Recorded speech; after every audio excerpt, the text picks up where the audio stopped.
Oui, merci. Nous allons regarder dans la Bible. C'est dans l'Ancien Testament, Ruth, chapitre 1.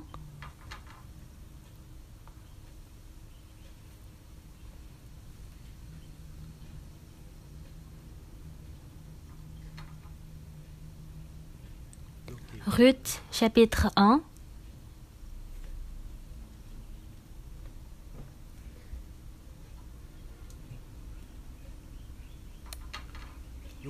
À partir du verset 6, Ruth, chapitre 1, verset 6.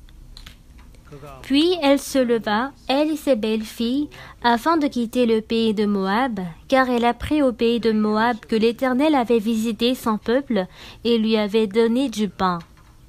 Elle sortit du lieu qu'elle habitait, accompagnée de ses deux belles-filles, et elle se mit en route pour retourner dans le pays de Juda. Naomi dit alors à ses deux belles-filles, « Allez, retournez chacune à la maison de sa mère. Que l'Éternel use de bonté envers vous, comme vous l'avez fait envers ceux qui sont morts et envers moi. Que l'Éternel vous fasse trouver à chacune du repos dans la maison d'un mari. » Et elle les baisa. Elles élevèrent la voix et pleurèrent. Et elles lui dirent, « Non, nous irons avec toi vers ton peuple. » Naomi dit, « Retournez mes filles, pourquoi viendrez-vous avec moi? Ai-je encore dans mon sein des fils qui puissent devenir vos maris? Retournez mes filles, allez, je suis trop vieille pour me remarier. Et quand je dirai, j'ai de l'espérance, quand cette nuit même je serai avec un mari et que j'enfanterai des fils, attendrez-vous pour cela qu'ils eussent grandi? Refuseriez-vous pour cela de vous marier? Non, mes filles, car à cause de vous, je suis dans une grande affliction de ce que la main de l'Éternel s'est étendue contre moi. » Et elles élevèrent la voix et pleurèrent encore. Orpa baisa sa belle-mère, mais Ruth s'attacha à elle. Naomi dit à Ruth, « Voici ta belle-sœur est retournée vers son peuple et vers ses dieux. Retourne comme ta belle-sœur. » Ruth répondit, « Ne me presse pas de te laisser, de retourner loin de toi. Où tu iras, j'irai, où tu demeureras, je demeurerai, ton peuple sera mon peuple, et ton Dieu sera mon Dieu. Où tu mourras, je mourrai, et j'y serai enterré. Que l'Éternel me traite dans toute sa rigueur, si autre chose que la mort vient à me séparer de toi. » Naomi, la voyant décidée à aller avec elle, cessa ses instances. Nous avons vu jusqu'au verset 18.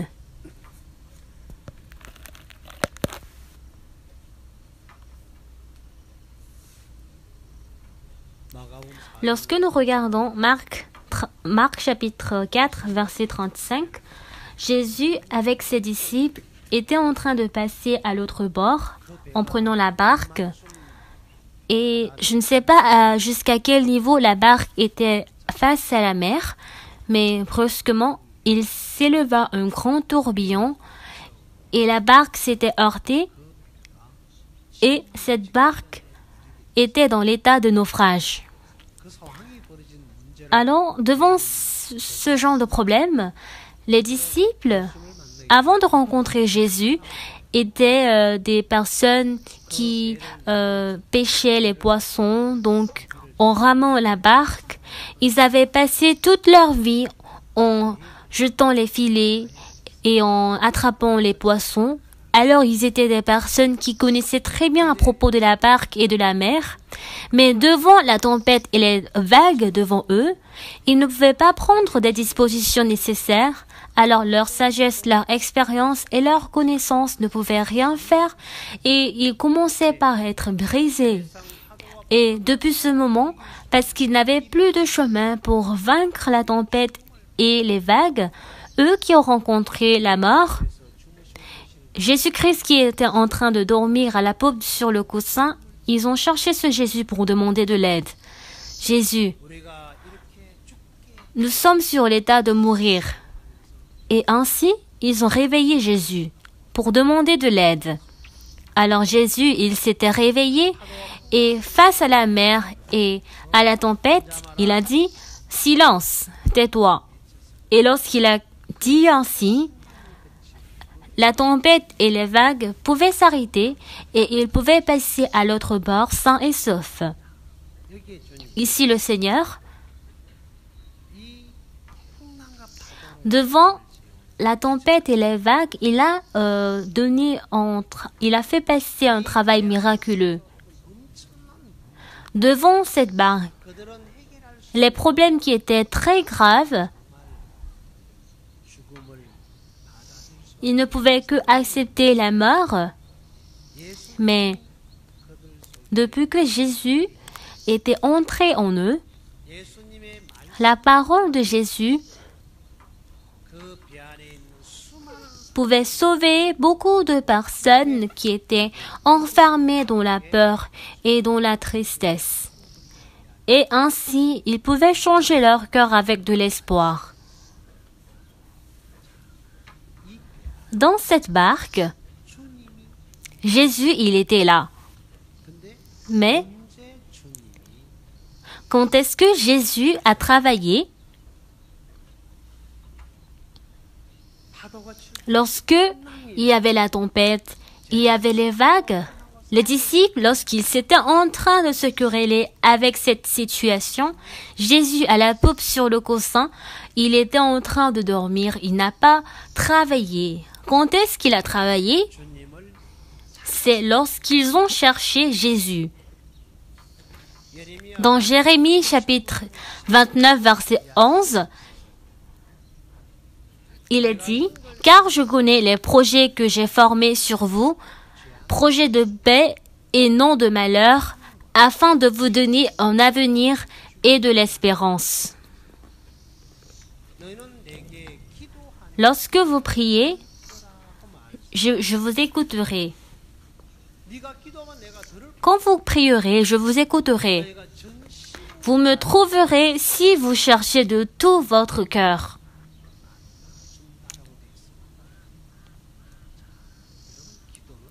Je sais que vous priez, n'est-ce pas? Jésus a dit comme ça. Si vous priez de tout votre cœur, vous me trouverez. Si vous ne rencontrez pas le Seigneur, vous ne trouverez pas de résolution.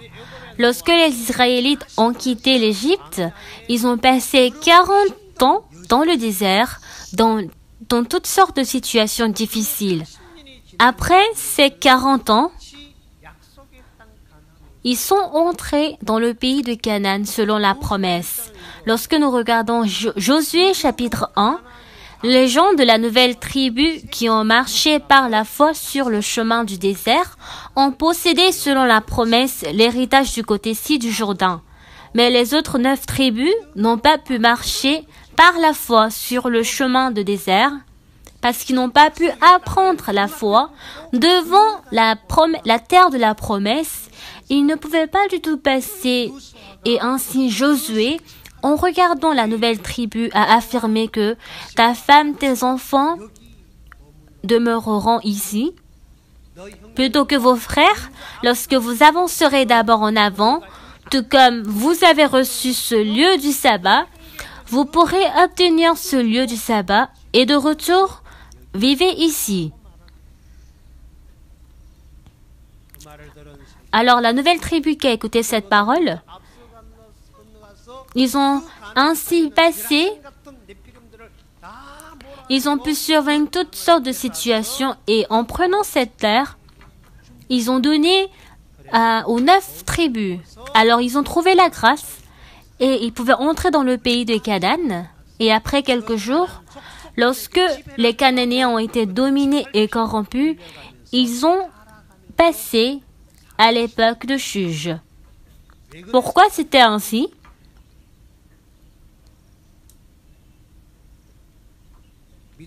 Les frères qui ont eu la foi ont reçu de l'aide, mais ils n'ont pas pu jouir de cette foi. parce qu'ils n'avaient pas eu cette foi, ils ne pouvaient pas se réjouir, mais ils étaient dominés. Nos ancêtres, à la mission confucianiste, la Corée du Sud était gravement pauvre, sur la terre comme étant des cendres, en versant la sueur du sang, ils ont pu accomplir cette économie. Mais les jeunes de cette époque, comment est-ce qu'ils vivent? Les jeunes de cette époque, par quelle pensée ils sont dominés? Dans le journal, il est dit « Les enfants tuent les parents ». À cause de l'argent.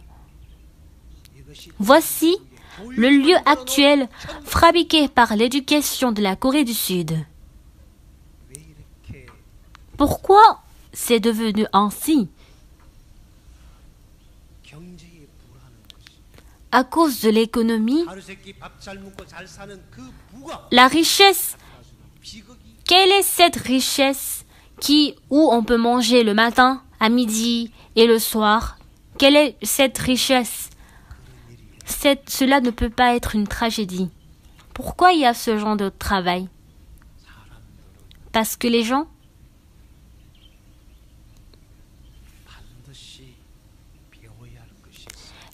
ont certainement besoin d'apprendre quelque chose.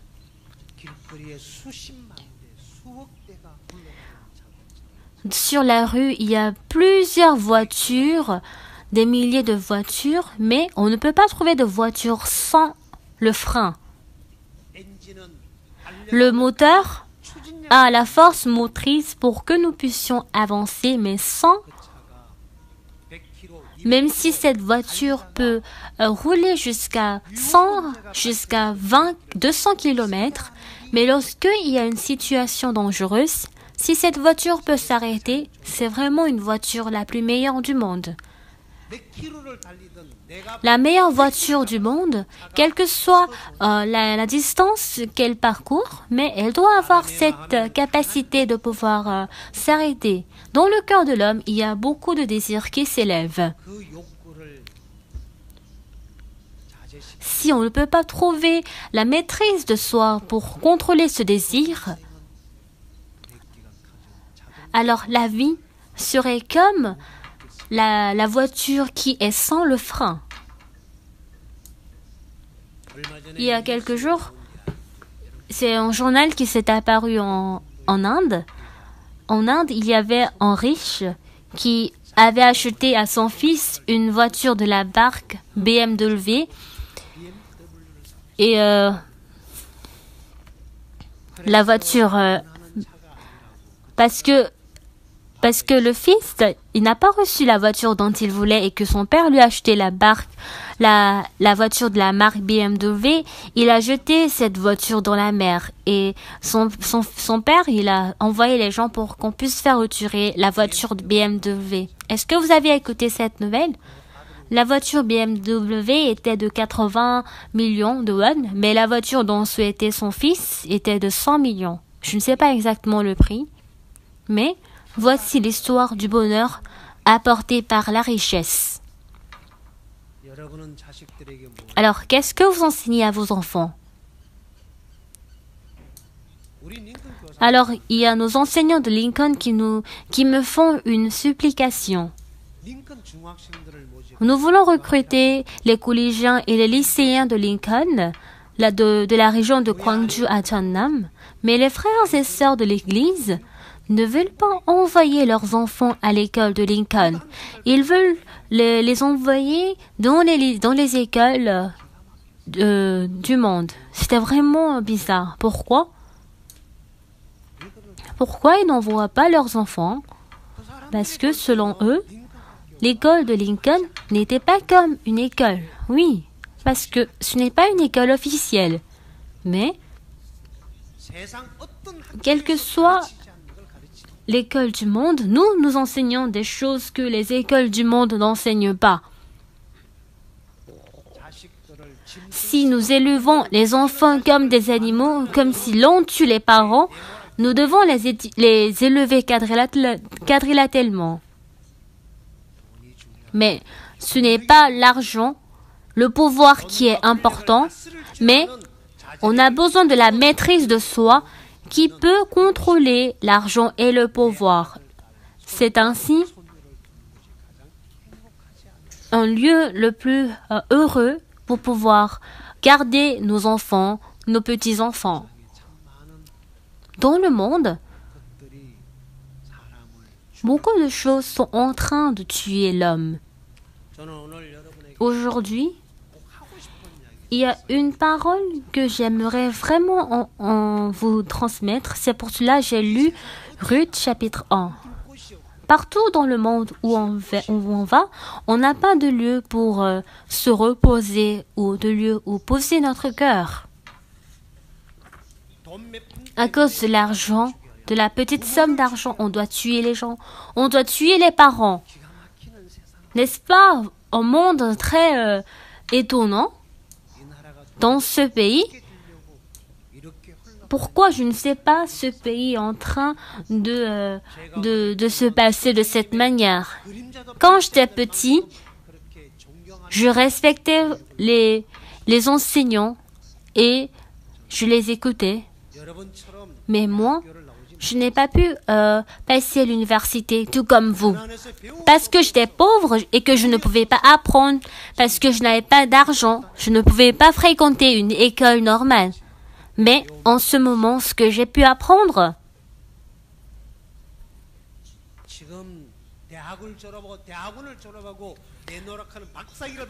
par rapport aux gens qui ont pu recevoir le diplôme de licence, de master ou bien de doctorat, je ne mène pas la vie de ces personnes qui sont en train de faire difficile leurs parents.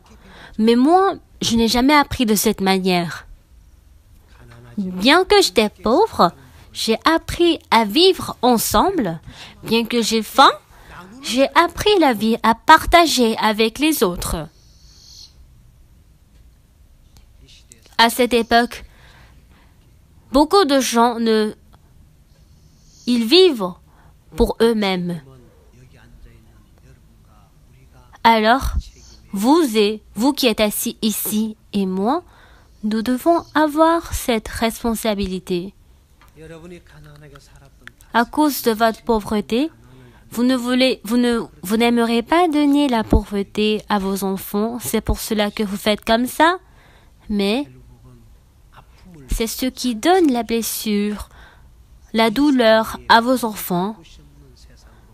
Et vous rendez cette société ce lieu où on ne peut pas du tout poser notre cœur.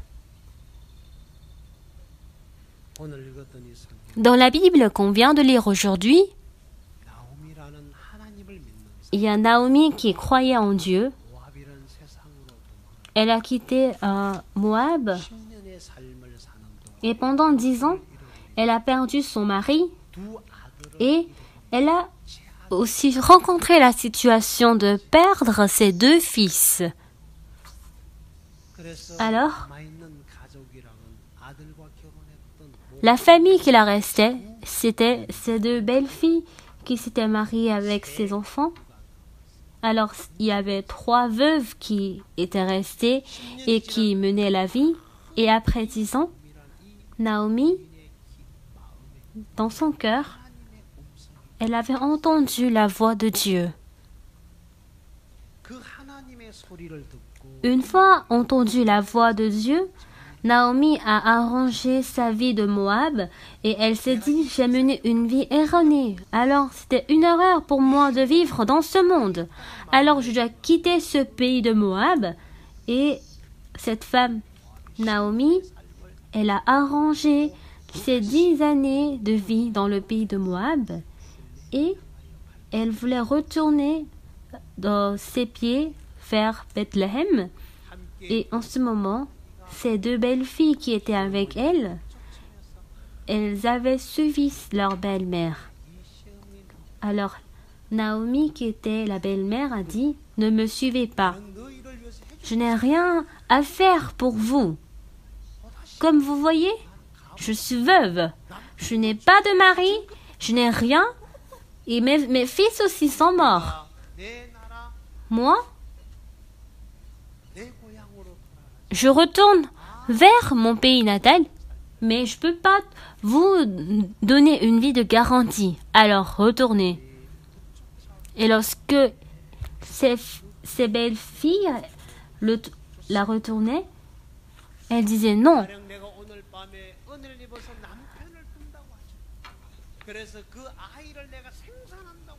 Disons que j'ai de l'espérance et qu'en cette nuit, même je serai avec un mari et que j'enfanterai des fils. Attendriez-vous pour cela qu'ils eussent grandi? Refuseriez-vous pour cela de vous remarier? Alors, elle avait rejeté et au final, Orpa, qui était la belle-fille, elle avait baisé sa belle-mère et elle s'est retournée.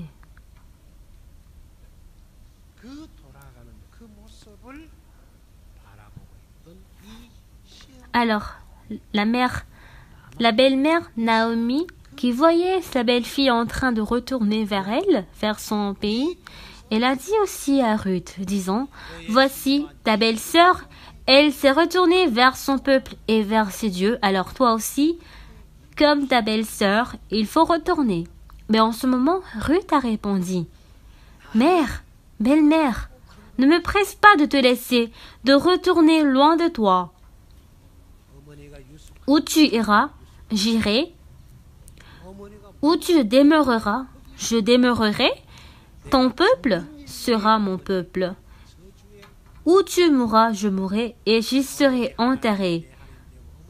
Ton Dieu sera mon Dieu, et ton peuple sera mon Dieu, mon peuple. » Et lorsque l'Éternel a écouté cette parole, il y avait une chose que la belle-mère, elle avait regardée.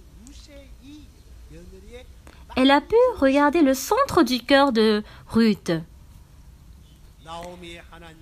La mère, le Dieu de Naomi était le même Dieu de Ruth. En voyant Ruth en train de décider dans son cœur, depuis ce moment, elle a pris fin de rejeter Ruth.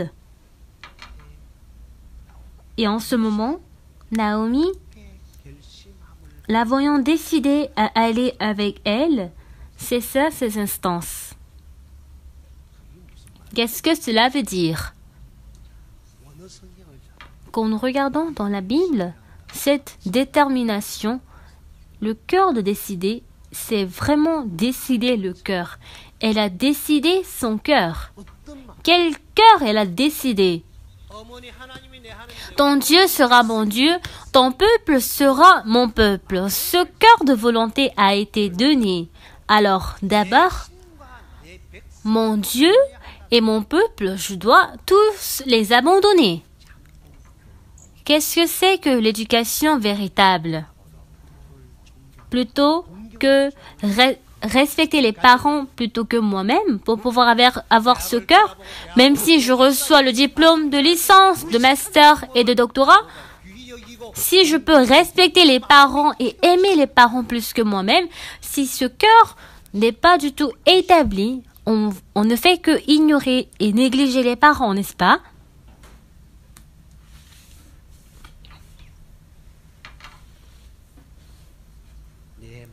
Au centre de mon cœur, je suis erronée. Et la Bible a raison. Avant que ce cœur ne s'établisse, sans cesse, vous aurez votre propre son qui va s'élever.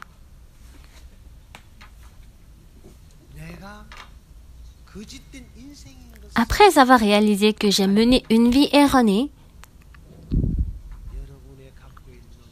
les connaissances, les savoirs, la justice et la compréhension dont vous avez,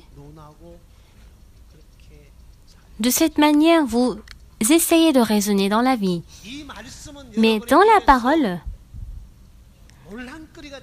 cette parole ne doit pas être une parole simple de vous, mais la parole de Dieu est absolue. Alors, devant cette parole, ce n'est pas que vous devez vous douter, mais parce que la parole elle-même est Dieu, alors dans votre cœur, c'est la parole que vous devez accepter. que vous étudiez cette parole, c'est vraiment impossible. Est-ce que le chien peut étudier l'homme? Le chien que vous avez chez vous, si ce chien vous étudie, à quel point il peut comprendre et à quel point il peut connaître l'homme, ce chien, c'est lorsque l'homme donne son amour, qu'il peut aller sur le lit, que cet homme, il dort, et lorsque l'homme aime son chien, que ce chien peut monter sur la voiture de cet homme. Si ce chien, il me rencontre, il va mourir, parce que moi, je déteste le chien. Le chien que vous aimez, moi, je les déteste. Moi, je n'arrive pas à comprendre les gens qui embrassent les chiens. Moi, ma pensée individuelle, c'est comme ça. Le chien est chien, il n'est pas un homme. Nous, les hommes, comment est-ce que nous pouvons étudier, comprendre et réaliser Dieu? La parole elle-même, croyez à cette parole. Encore une chose, chez vous, vous avez la télévision, le congélateur, la machine à laver et quoi? Vous avez aussi le micro-ondes. Vous avez beaucoup de produits ménagers, vous avez le fer à repasser, vous avez aussi le purificateur d'eau. Ce sont des produits ménagers que vous avez l'habitude d'utiliser, alors vous utilisez simplement. Pour la première fois, si vous achetez un produit électrique et que c'est un produit que vous n'avez jamais utilisé, et certainement, vous allez regarder l'ordre et vous devez certainement lire le manuel d'utilisation et en fonction de ce manuel, vous êtes en train d'utiliser. En 1980 et 90, lorsque vous rencontrez les produits pour la première fois, vous essayez de lire attentivement, mais à cette époque, vous utilisez simplement parce que vous le connaissez. Certainement, selon ce que vous avez vu, lorsque vous êtes en train d'utiliser le produit, il n'y a pas de problème. Mais lorsque vous utilisez juste simplement le produit, auparavant, il y avait beaucoup de produits qui produisaient des problèmes. La vie spirituelle, c'est de voir la parole de la Bible et de suivre cette parole telle qu'elle, mais parce que vous êtes en train de comprendre et de réaliser la parole selon vous et que vous croyez à la parole selon vous, alors le sens véritable de la parole et la croyance selon l'homme devient de plus en plus différent. Alors dans Ruth chapitre 1, qu'est-ce qu'on est en train de nous enseigner? Alors cette femme Ruth, la vie qu'elle voulait, c'est que le Dieu de sa belle-mère soit son Dieu, que le peuple de sa belle-mère soit son peuple. Alors, Ruth, depuis quand le peuple et le Dieu de sa belle-mère étaient devenus son peuple et son Dieu? Lorsqu'elle a décidé son cœur, elle a suivi sa belle-mère. C'est ça ce qui se trouve dans Ruth 1. Mais ces deux belles filles qui avaient suivi leur belle-mère, il y avait une qui avait pris son chemin vers son peuple. Mais c'est pour cela elle a abandonné le peuple et le Dieu de sa belle-mère et elle avait mené sa vie qu'elle voulait. Beaucoup de gens dans ce monde, en écoutant l'évangile et en se tenant devant Dieu, ils peuvent entrer quand même dans l'église. Mais dans leur cœur, lorsqu'ils n'abandonnent pas leur Dieu et aussi leur propre cœur, Dieu ne pourra jamais être le maître de leur cœur. C'est pour cela qu'en suivant la vie qu'ils veulent, ils mènent leur vie. Et s'il y a des choses qui ne leur correspondent pas, ils se retournent et ils mènent leur propre vie. Dans cette parole, dans Ruth chapitre 1, qui est Orpa, elle a suivi sa propre vie et Ruth a été guidée par sa belle-mère, Naomi. Alors, Naomi a fait venir Ruth à Bethléem.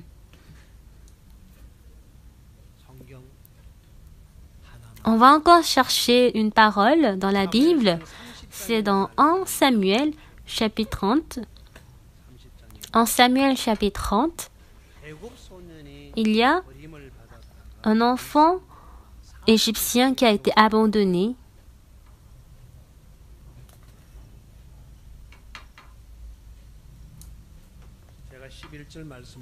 Je vais vous faire lire à partir du verset 11.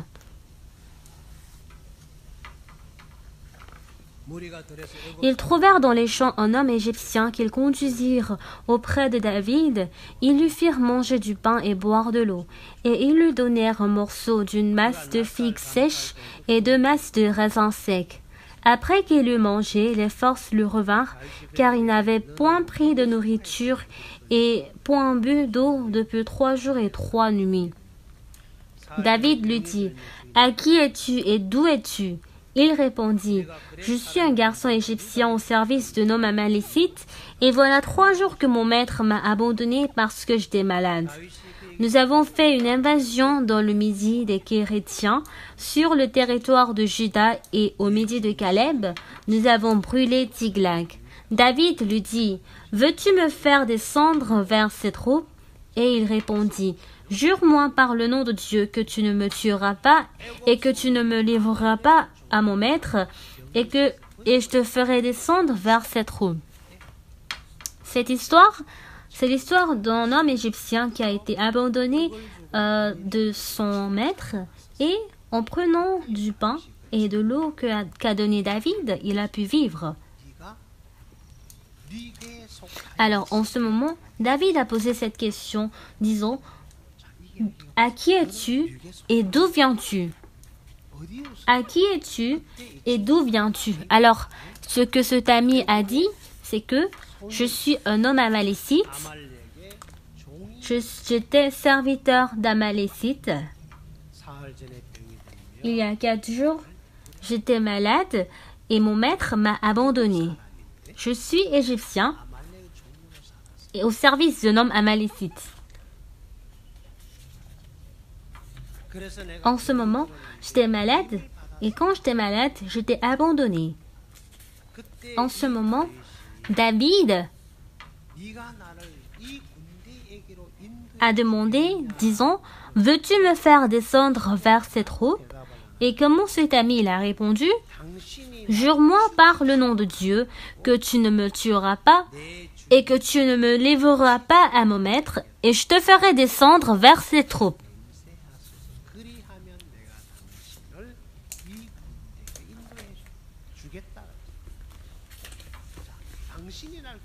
Jure-moi de ne pas me tuer. C'est pour le tuer que David lui a donné à manger et aussi de l'eau pour boire? Non. Mais pourquoi il a demandé à jurer, disons qu'il ne va pas le tuer? Alors cet ami, en regardant David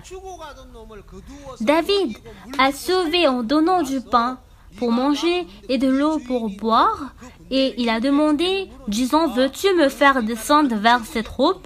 Et il répond que jure-moi par le nom de Dieu que tu ne me tueras pas et que tu ne me livreras pas à mon maître et je te ferai descendre vers cette route. Alors, David lui a donné du pain et de l'eau pour le tuer? Non, non, n'est-ce pas? Cet ami qui était en train de mourir, il lui a sauvé plutôt. Mais à cet ami, David a dit, veux-tu me faire descendre vers cette route?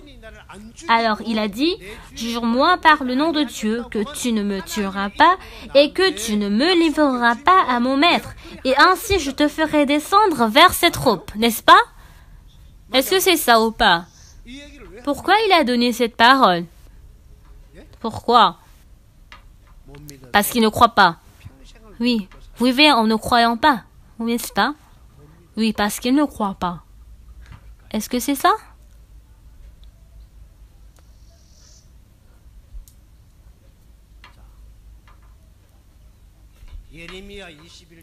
Dans Jérémie, chapitre 21, versets 8 et 9, c'est l'histoire dont je parle souvent, et on va voir dans cette parole, Jérémie 21, versets 8.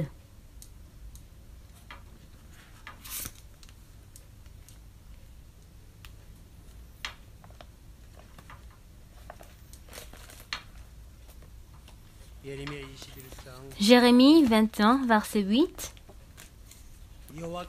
Tu me diras à ce peuple, ainsi parle l'Éternel. Voici, je mets devant vous le chemin de la vie et le chemin de la mort. Celui qui restera dans cette ville mourra par l'épée, par la famine ou par la peste. Mais celui qui sortira pour se rendre aux Chaldéens, qui vous assiège, aura la vie sauve, et sa vie sera son butin. Quand on voit ici, l'Éternel a dit, voici, je mets devant vous le chemin de la vie et le chemin de la mort. Il a dit, le chemin de la vie et le chemin de la mort. Il a donné le chemin de la vie et de la mort. Ceux qui se restent dans cette ville mourra par l'épée, par la famine ou par la peste, mais celui qui sortira pour se rendre aux Chaldéens, qui vous assiège, aura la vie sauve et sa vie sera son butin. Alors si pour vivre, il faut capituler. Mais si tu veux vivre, il faut mener ta propre vie. Et essaye d'écouter à cette parole. Dans votre pensée, dans votre conception, la forme de la vie, la méthode, le jugement et la justice, lorsque vous demeurez là, vous allez mourir. Lorsque vous suivez la conception, la forme, la méthode de la chair et de la pensée, vous allez mourir. Mais lorsque vous sortez de là, vous allez vivre. Lorsque nous nous tenons devant la parole, il faut capituler et ainsi nous pourrons vivre. Mais si nous demeurons dans la pensée, dans notre justice et dans notre habitude, nous allons mourir. C'est une parole très effrayante, n'est-ce pas? Il a dit de sortir. Alors ici, cet ami, il a demandé,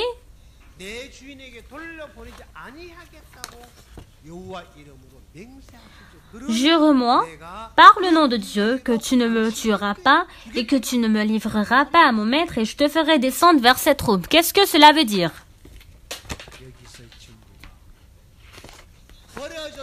Il a été abandonné et David lui a sauvé de sa mort, n'est-ce pas? Ici, s'il a été abandonné, c'est le chemin de la mort, n'est-ce pas? Alors s'il dit, jure-moi de ne pas me tuer, cela veut dire que de ne plus l'abandonner, que je fasse bien, que je fasse des erreurs, et quel genre de vie que j'ai mené, si tu me sauves par la grâce, à partir de maintenant, je ne vais plus le vivre. C'est vous qui devez avoir la responsabilité de ma vie. Si je vous quitte, je vais mourir. Alors Jésus, est-ce que c'est ça? Je ne sais pas, parce que vous n'avez jamais été abandonné, mais en 81, j'ai été abandonné. J'étais devenu handicapé de ma hanche et en vomissant du sang, avec juste un seul vêtement lors de la pluie, lorsqu'il pleuvait, j'étais abandonné de ma propre maison et j'ai passé une nuit en étant frappé par la pluie.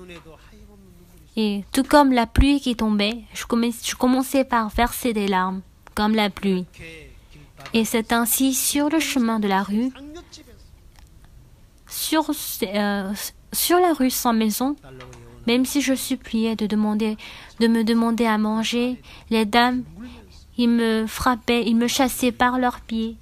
En étant roulés par le pied, je tenais leurs pieds, disant, s'il vous plaît, donnez-moi à manger. Est-ce que vous aussi, vous avez mené ce genre de vie? C'est pour cela que sur une distance de 5 minutes, en se servant de mes 2 coudes, je devais ramper pendant 2 heures. C'est ce genre de vie pitoyable que je devais mener. Mais le monde m'a abandonné, ma famille m'a abandonné. Mais Dieu, il est venu me chercher, il m'a sauvé. Si je quitte Dieu, je n'ai pas de chemin pour vivre. Depuis que ce Seigneur m'a sauvé, il m'a confié dans cette église dans les mains du berger. C'est pour cela que souvent dans mon cœur, je me dis que si je quitte l'église, je vais mourir. Je n'ai nulle part où y aller. Seigneur Dieu, s'il te plaît, ne m'abandonne pas. Même si je ne suis pas pasteur, c'est bon. Mais j'aimerais être dans l'église. Même si je vis en tant que frère, c'est bon. Alors Seigneur Dieu, ne m'abandonne pas. Une fois que je quitte l'église, je ne vais que mourir. Au centre de mon cœur, j'ai ce genre de cœur en moi.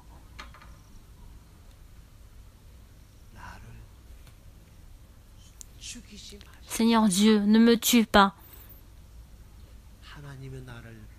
Si Dieu m'abandonne, ma vie prend fin. S'il n'y a pas l'aide de Dieu, alors je prends fin dans ce monde.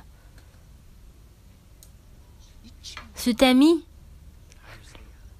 a dit à David, disant, « Jure-moi par le nom de Dieu que tu ne me tueras pas. » Il a rencontré David et c'est ainsi il a reçu la vie. Et en recevant de la nourriture et en recevant de l'eau, il a mené une nouvelle vie. Alors une fois que David laisse cet ami, il ne peut que aller vers le chemin de la mort. Alors, jure-moi de ne pas m'abandonner. C'est ça le sens de cette parole. Nous avons plusieurs conditions de mieux vivre sans Dieu.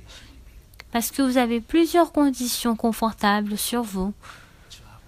Je pense que vous êtes un peu différent de moi.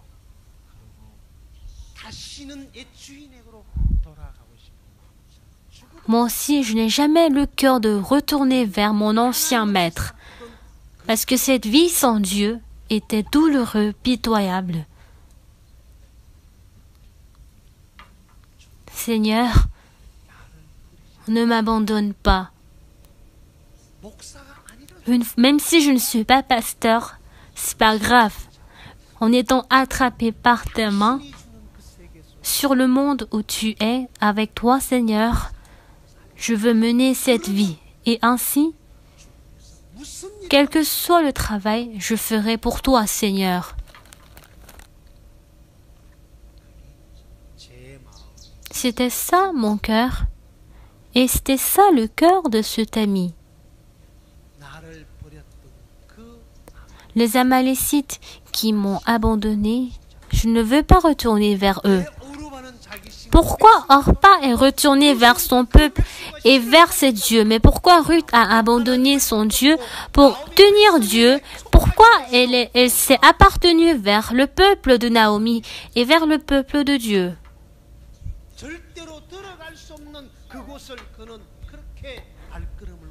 Pourquoi elle a déménagé ses pas, déplacé ses pas? Parce que les Moabites, quand on voit Deutéronome chapitre 23 verset 3, il est dit, l'Ammonite et le Moabite n'entreront point dans l'assemblée de l'Éternel, même à la 10e génération et à perpétuité. Les Ammonites et les Moabites n'entreront point dans l'assemblée de l'Éternel. C'est alors une nation qui a été maudite. Alors, la fille de cette nation qui a été maudite, comment elle peut affirmer que le Dieu de sa belle-mère et le peuple de sa belle-mère sera son Dieu et son peuple? Une fois qu'elle entre dans Bethléem, cette femme qui ne devait que mourir pitoyablement, mais devant cette mort, elle a suivi Naomi et elle pouvait arriver à Bethléem. Pourquoi les lépreux étaient allés vers le camp des Syriens? Le lieu où je suis, c'est la mort. Même si je vais là, je meurs. Et même si je reste ici, je meurs. Alors allons au camp des Syriens. Alors s'ils vont vivre, ils vivront. Et s'ils meurent, ils mourront. sur le lieu où je suis, une fois que j'ai connu le chemin de la mort, une fois que j'ai connu que le palais où je vais est la mort, il a abandonné le lieu où il a vécu. Et une fois qu'il a connu que le comte syrien était la mort, ils ont changé de chemin. Mais nous, jusqu'à maintenant, nous avons de l'espoir et de l'espérance sur nous. Parce que nous ne pouvons pas abandonner la chair qui nous apporte de l'allégresse, du plaisir. Nous ne pourrons pas abandonner cette chair. Cet ami, pendant toute la nuit, il a été malade et en étant retourné et en écoutant beaucoup de reproches du monde, il était dans la douleur et dans la peur du monde. Son maître qu'il avait cru, son maître où il était fidèle et où il a été respectueux devant son maître, une fois que j'étais malade, ce roi amalécite qui lui a abandonné, sur qui il avait donné de l'espoir, alors quel cœur avait-il? Je ne peux jamais, j'avais toujours eu de la haine et de la rancune envers mon frère et envers ma belle-sœur. Alors quel serait le cœur de cet ami? Est-ce qu'il aurait eu le cœur de vouloir retourner? Non. Il a été abandonné et sans condition parce que David lui a relevé. Il a été très reconnaissant envers David. Il a versé ses armes et il était très content jusqu'à ce qu'il a versé les larmes. Parce que s'il retourne vers ce pays, c'est la mort. Alors jure-moi de ne pas me tuer. Jure-moi de ne pas m'abandonner. Au nom de Dieu. Dans ta grâce, dans ta miséricorde, une fois que je suis abandonné, je ne serai que mort. Seigneur Dieu, ne m'abandonne pas. Jure-moi au nom de Jésus. Alors, je ferai descendre vers cette route. Je ferai ce chemin.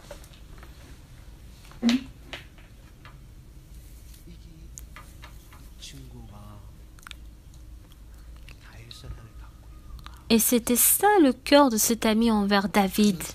Il voulait vivre. Maintenant, ce n'est pas par ses propres moyens qu'il peut vivre, mais à 100%, s'il ne reçoit pas la miséricorde et la grâce de David, il ne peut que mourir. Seigneur Dieu, ne m'abandonne pas. Ne m'envoie plus vers mon ancien maître. Que tu me sauves. Que tu aies la responsabilité de moi. David a sauvé cet ami. Cet ami, en suivant David, il est parti chez les Amalécites. Alors, il a retrouvé toutes ces choses qu'il avait perdues chez les Amalécites. Alors, cette femme, Ruth, est moabite, n'est-ce pas? Quand on voit Deutéronome chapitre 23, verset 3, il est dit, on va chercher ensemble.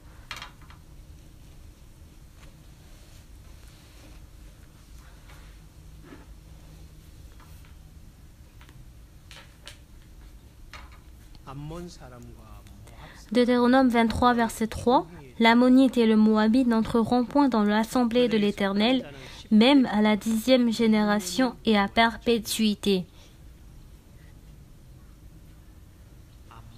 L'Ammonite et le Moabite. L'Ammonite et le Moabite, vous ne savez pas comment ils sont formés, n'est-ce pas? Est-ce que vous savez comment ils se sont formés? N'entreront point dans l'assemblée de l'Éternel. Alors c'est la fille de la nation qui a reçu la malédiction. Mais comment elle pouvait entrer à Bethléem?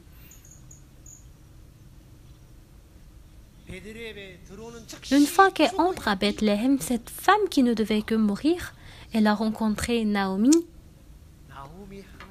Et le Dieu de Naomi était son Dieu et le peuple de Naomi était son peuple. Et une fois qu'elle s'était unie avec Naomi, leur cœur,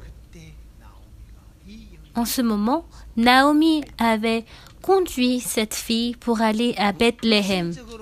Charnellement, Orpa qui a rencontré Naomi, elle avait suivi sa belle-mère, mais pourquoi cette femme, elle s'est retournée vers ses dieux, vers son peuple? On va voir, je vais faire une histoire très compliquée, c'est une histoire compliquée.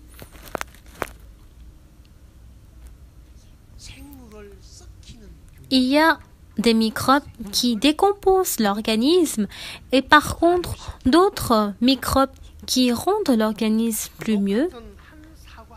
Disons qu'il y a une pomme similaire ici, mais si on laisse cette pomme dans la nature, en fonction du microbe que cette pomme rencontre, elle peut soit être décomposée ou soit elle peut être fermentée. Il y a la colibacille, le Bacillus subtilus et les microbes butanoïques qui décomposent l'organisme. Quel que soit l'organisme est très précieux et a de valeur. Même si c'est une pomme, c'est un fruit qui est très précieux. Elle sera décomposée, elle sera pourrie. Mais au contraire, quel que soit l'organisme qui est dans la poubelle, qui ne pouvait que être abandonné, qui est sans valeur, quel que soit le fruit qui est sans valeur, mais si ce fruit rencontre le microbe, la bactérie qui sauve la bactérie de fermentation, le Saccharomyces, le ferment lactique ou la levure, il va fermenter cette pomme et va rendre ce produit un produit de bonne qualité. Alors, le microbe qui décompose, c'est le microbe de décomposition. Alors, il change et une fois que nous rencontrons la pensée qui décompose et qui nous apporte dans le malheur, lorsque nous rencontrons ce genre de personnes, à cause du seul ami, on ne peut que mener une vie douloureuse. Quand nous regardons dans la Bible, je ne sais pas, c'est dans 1 Samuel chapitre 13, le fils de David, Amnon, il avait Jonadab comme son mari, comme son ami, et Amnon qui était le prince, en fait, parce qu'il avait trop aimé sa sœur Tamar qui était trop belle à ses yeux, il avait eu le cœur de pouvoir dormir avec elle, il avait eu la maladie d'Amir. Et c'est ainsi, il était en train de penser, de réfléchir, et alors son ami Jonadab, il a demandé, « Ah David, qu'est-ce que tu as? Pourquoi tu es mort à moitié? Ah, j'ai envie de mourir. Tu sais, ma sœur Tamar, elle est trop belle. Et je n'aurais pas vraiment... j'aimerais envie de dormir avec elle. Et toi qui es insensé, je vais t'enseigner le chemin. » Et ainsi son ami Jonadab lui a montré le chemin. Et une fois que ton ami vient... Ah bon?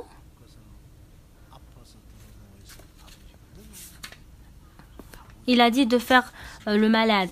Et c'est ainsi le père, il était venu. « Père, en effet, j'ai de l'espérance. Et qu'est-ce que c'est? À travers Tamar, ce serait bien qu'elle me fait un mets. Et lorsque je mangerai ce mets, je pourrai me relever et avoir de la force. Ah bon, ce n'est pas difficile, je ferai ça pour toi. » Alors le roi, il a apporté Tamar. Et il a demandé à ce qu'elle fasse le mets pour son fils qui est en train de mourir. Mais il a refusé de manger. Il a chassé tous les gens de la chambre et il a demandé, non pas ici, mais prépare le mets dans ma chambre. Et c'est ainsi elle a apporté le mets. Mais quand il a apporté, il n'a pas mangé. Il a demandé, donne-moi par toi-même. Et c'est ainsi, lorsque Tamar s'est approchée vers Amnon qui était sur le lit, il a tiré et il a fait coucher avec Tamar en violence. Il a dit, ne faites pas comme ça, demandez à votre père que vous voulez de moi. Mais il n'a pas écouté et avec force il s'est couché. Et c'est ainsi Tamar qui était douloureuse. Son frère Absalom a regardé et il a dit, ce n'est pas le moment. Et à partir de ce moment, Absalom, afin de tuer Amnon, il a fait le projet de tuer Amnon. Un jour, lorsqu'il coupait la laine de mouton, il a appelé tous les princes et il a fait le projet de tuer Amnon et il s'est avancé vers le père pour le tuer. Non, père. Il faut que tous les princes qui ont la laine de mouton, il faut qu'ils regardent. Mais son projet, c'était pas de tuer, d'attraper tous les gens qui coupent la laine de mouton, mais au final, c'est pour tuer qui? C'est pour tuer Amnon qu'il a fait ce genre de projet en lui.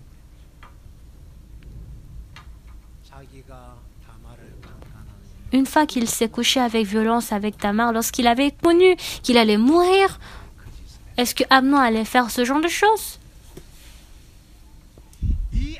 Amnon, à côté de lui,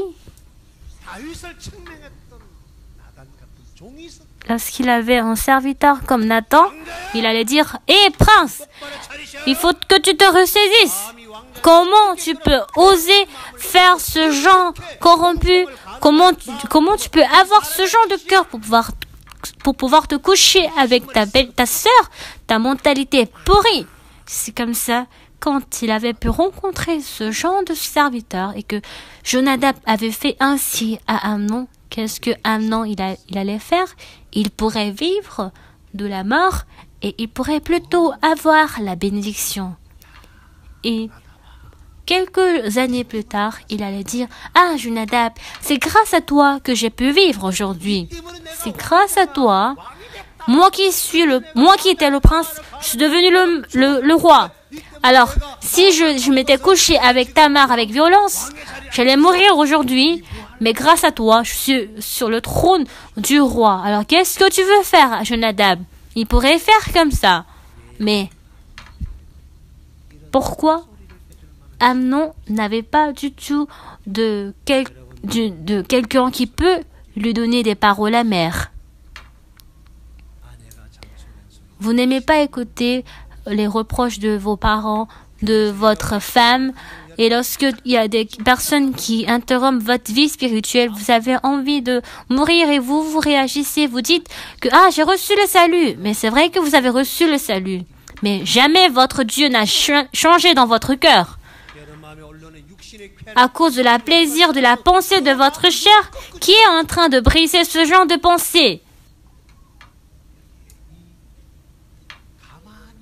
Une fois que vous êtes tranquille ici,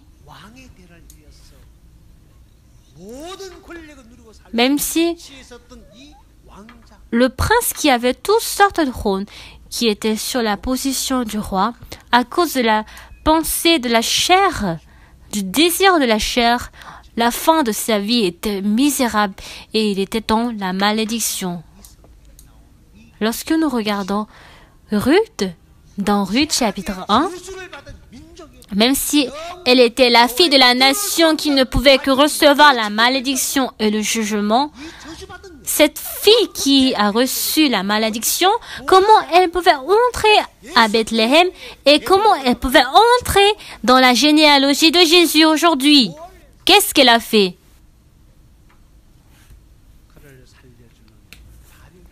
Parce que elle a rencontré la bactérie de fermentation qui l'a sauvée. De la manière dont elle a changé en produit de bonne qualité. Alors cette femme, lorsqu'elle a rencontré Naomi, une fois qu'elle s'est connectée avec Naomi, la vie de Naomi, à travers Naomi, elle pouvait passer à Bethléem et entrer dans la bénédiction et dans le trône de Dieu. Alors, bien-aimés, qui est-ce que vous avez rencontré? Avec qui êtes-vous connecté, bien-aimés? Jésus et l'Esprit qui nous sauve. Lorsque nous regardons qu'en Corinthiens 15, verset 4, il est dit qu'il a enseveli et qui s'est ressuscité le troisième jour. Jésus-Christ qui était en train de chercher Lazare qui était pourri, qui était presque à la mort quand il a dit Lazare sort.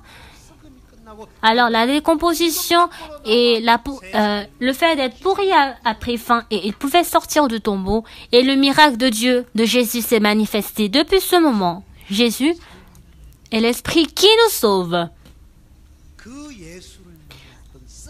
Alors Lazare qui a rencontré Jésus, qui était en train de pourrir, qui était à la mort, parce que Jésus est l'Esprit qui sauve, il a pu vivre. Qu'est-ce que vous avez dans votre cœur? Avec qui êtes-vous connecté dans votre cœur?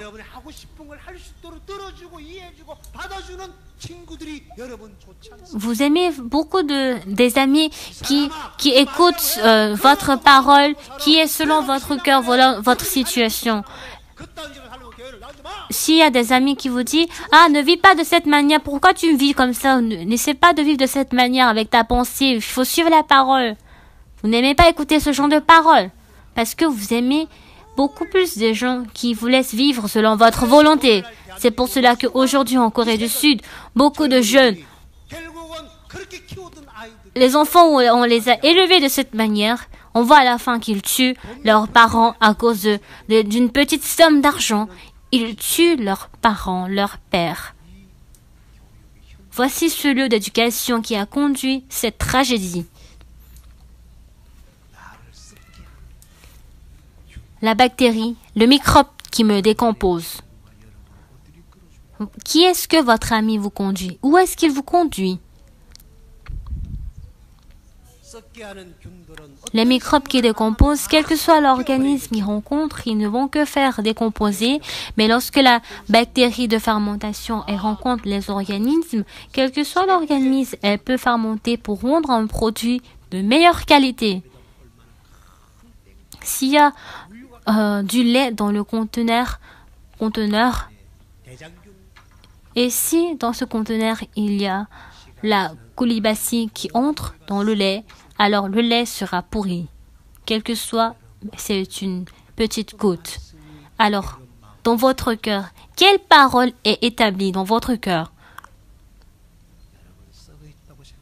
Ne pensez-vous pas que vous êtes pourri dans votre cœur? Une fois que le ferment lactique et le Saccharomyces entrent dans votre cœur, qui vous sauve et qui vous fermente, lorsque Jésus-Christ entre dans votre cœur, tout comme le garçon amalécite a rencontré David, qui lui a sauvé, qui lui a fait mener une nouvelle vie, alors dans votre cœur, est-ce que la parole est établie ou votre cœur, votre propre cœur, est établi en tant que maître de votre cœur? Le pays d'Égypte, à travers le jugement, c'était un pays où les gens ne devaient que mourir à cause de la famine. Alors tous les animaux, tout le peuple, à travers le fait d'accepter Joseph, le jugement et la mort de l'Égypte a pris fin et à travers Joseph, ils ont pu rencontrer la bénédiction, la vie et une nouvelle vie. Alors, ma vie, tout comme cette femme Ruth, éternellement, elle ne pouvait pas entrer dans la généalogie de Dieu. Alors, c'était une femme qui ne pouvait que mourir. Mais, une fois qu'elle a rencontré sa belle-mère Naomi, et à travers Naomi, elle a pu avoir l'héritage. Elle était devenue la femme de Boaz.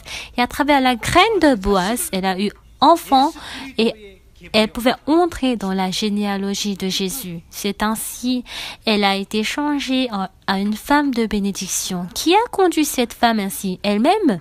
Non. Elle a rencontré la bactérie de fermentation qui lui a fermenté pour pouvoir être un produit de bonne qualité. Alors Jésus-Christ qui sauve l'âme est entré dans la vie de Ruth. Alors l'homme Pakidine qui a rencontré ce Jésus. Moi qui a été abandonnée, qui ne pouvais que me promener dans la rue, mais à travers Jésus, avec un corps en forme, avec une vie heureuse, je me réjouis de toutes choses et je me tiens ici devant vous. C'est ça le témoignage de vie dont je vous transmets. Avec qui êtes-vous connectés aujourd'hui, bien-aimés? Que je sois pourri, que je sois décomposé, que je sois enfermé dans le tombeau ou pas, ce n'est pas ça l'importance. Si vous êtes connecté avec Jésus, vous pourrez vivre. Bien-aimés, tranquillement, essayez d'éclairer votre cœur devant la parole. Votre cœur est connecté avec qui? Dans votre cœur, si vous êtes le maître de votre cœur, même si vous aimeriez vivre, vous ne pourrez pas vivre. Lorsque vous voulez aller vers le chemin du bonheur, vous ne pourrez pas aller. Dans le même lieu, dans le pays de Moab, il y avait Orpa et Ruth qui avaient rencontré Naomi et qui avaient reçu le salut. Alors, Orpa, qui ne pouvait pas abandonner son Dieu et son peuple, s'était retourné vers elle. Mais Ruth, qui a abandonné son Dieu et son peuple, elle a dit, le peuple et le Dieu de Naomi seraient son peuple et son Dieu, et elle pouvait se jouir du bonheur et de l'aide de Naomi. Elle qui ne pouvait que avoir la malédiction et qui ne pouvait pas du tout entrer dans la nation de Dieu, mais une fois, pourquoi elle pouvait surmonter cela? C'est la vie et la promesse de Naomi qui lui a conduit à quitter vers le pays, à quitter le pays de malheur, de malédiction pour aller vers le pays de bonheur. Alors, l'homme qui avait abandonné, l'homme Pakidine qui a quitté le lieu de malédiction, Dieu lui a conduit vers le lieu de bénédiction. Le Seigneur aimerait être avec vous, bien-aimés. Est-ce que vous avez ce Seigneur dans votre cœur? J'aimerais vous poser cette question. Posez-vous cette question. Ce n'est pas que vous avez reçu le salut que toute chose marche dans votre cœur. Est-ce que vraiment ce Seigneur demeure en vous? Alors, une fois que ce jeune Égyptien a mangé le pain et a bu de l'eau, il a suivi cet homme. Jure-moi au nom de Dieu que tu ne me tueras pas et que tu ne me livreras pas auprès de mon maître. Alors ainsi, je te ferai descendre vers cette eau. Bien-aimé, Jésus que vous croyez, où est-ce qu'il demeure? Dieu dont vous croyez, où est-ce qu'il demeure en vous? Dans votre cœur, en étant assis sur le côté de l'assistance, qui est en train de dominer votre cœur, votre vie?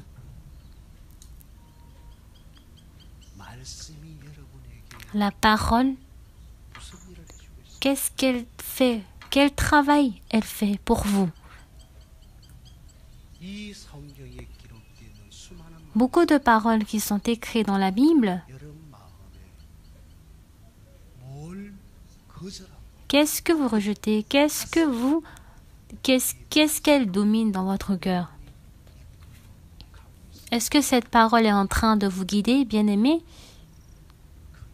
Si cela ne marche pas, au final, Ruth, qui a suivi Abraham, une fois elle a abandonné Abraham, elle a suivi vers le chemin dont elle voulait et elle a abandonné Abraham et depuis ce moment, il y avait la malédiction et la perte en elle. Et vous connaissez cela très bien. Je vous donnerai le chemin de la vie et le chemin de la mort. Et une fois que tu veux vivre, les Chaldéens qui vous ont entouré, il faut capituler. Alors, vous pourriez ainsi avoir la vie. ceux qui demeurent ici, dans cette ville, vous qui êtes toujours enfermés en vous, vous serez toujours morts de l'épée, dans la famine. Alors sortez. D'où est-ce qu'on sort? De la pensée, de notre jugement, de notre sentiment, du monde dont on voit. On doit sortir de là, parce que le Seigneur ne nous a jamais donné le monde qu'on peut regarder, qu'on peut comprendre et qu'on peut réaliser. C'est le diable qui nous donne. Vous pensez que c'est vrai, mais c'est la justice qui vient du diable. Alors ce monde nous conduit vers la mort. Ce n'est pas le chemin qui nous conduit vers la vie. C'est la parole uniquement qui peut nous conduire vers le chemin de la vie. Le monde que vous regardez, que vous réalisez, que vous écoutez, Dieu ne nous a jamais donné ce monde. À travers la parole, Dieu aimerait nous guider. Bien-aimés, le temps s'est beaucoup écoulé. Bien-aimés, je n'aimerais pas que vous viviez, que vous meniez la vie malheureuse de Orpa.